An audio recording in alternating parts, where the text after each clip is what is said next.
नमस्कार, मैं साकिब कुमार अपनो भारत टाइम्स देख रहे हैं। इस वक्त हम पटना के जयप्रकाश नारायण अंतर्राष्ट्रीय एयरपोर्ट पर मौजूद हैं। प्रधानमंत्री नरेंद्र मोदी ने कल ही इसका उद्घाटन किया है और अब राजधानी पटना को यह नया टर्मिनल, जिसका उद्घाटन प्रधानमंत्री नरेंद्र मोदी ने किया है, वो अब मिल चुका है।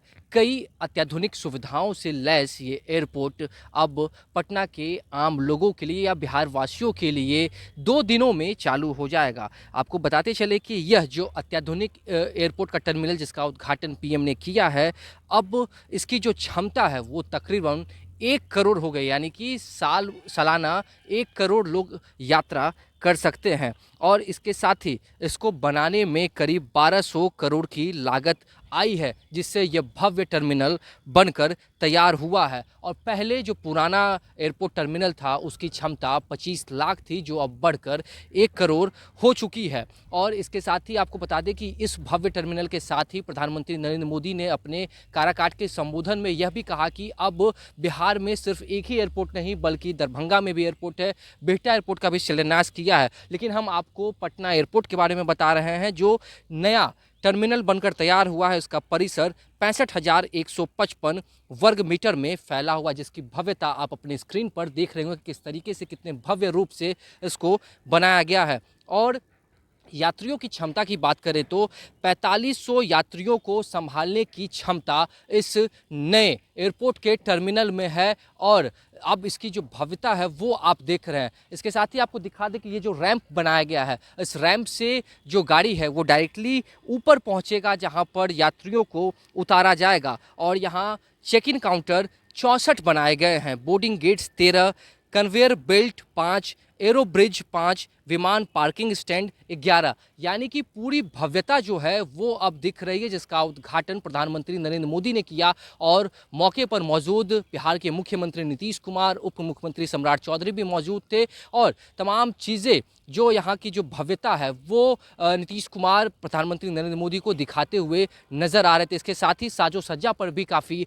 काम किया गया है, जिससे इसकी सुंदरता में और 4 चांद लग सके। नए टर्मिनल को सिर्फ तकनीकी रूप से ही नहीं बल्कि सांस्कृतिक दृष्टिकोण से भी समृद्ध बनाया गया है। भवन के भीतर छठ पूजा से जुड़ी कलाकृतियाँ, 3D पेंटिंग्स और पारंपरिक डिज़ाइनों के माध्यम से बिहार की संस्कृति और विरासत को खूबसूरती से प्रदर्शित किया गया है।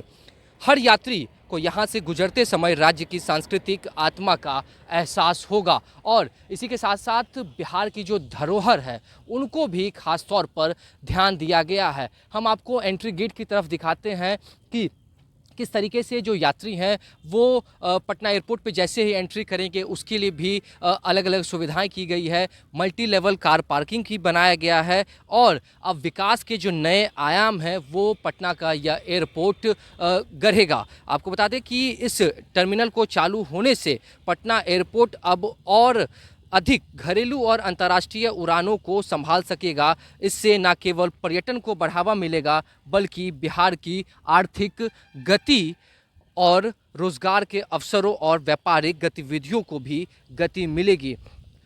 तो साफ तौर से प्रधानमंत्री नरेंद्र मोदी ने जो इस नए भवन जो एयरपोर्ट का नया टर्मिनल है जिसका उद्घाटन किया है, जो आप देख सकते हैं जयप्रकाश नारायण अंतर्राष्ट्रीय हवाई अड्डा कितना भव्य रूप से दिख रहा है। एक तरफ जहां इस रैंप से गाड़ियां ऊपर चढ़ेगी, पैसेंजर्स को, यात्रियों को वहां ऊपर में उतारेगी, तो वहीं दूसरी तरफ से आराम से वो गाड़ियाँ जो है वो फिर से नीचे आ जाएगी। इसके साथ ही मल्टी लेवल कार पार्किंग का भी निर्माण किया गया है। और सबसे बड़ी बात जो मैंने आपको बताया कि 25 लाख से क्षमता को बढ़ाकर अब 1 करोड़ कर दिया गया है, यानी कि पूरे साल भर में अब 1 करोड़ की जो क्षमता है लोगों की, वो यह पटना का नया टर्मिनल जो है उसे संभाल सकेगा। तो बिहार का पटना, राजधानी पटना का ये जो एयरपोर्ट है वो काफ़ी भव्य तरीके से बन चुका है और आम लोगों के लिए 2-3 दिनों में ही चालू होने वाला है। फिलहाल इस खबर में इतना ही। नव भारत टाइम्स के साथ बने रहें। पटना से साकिब कुमार।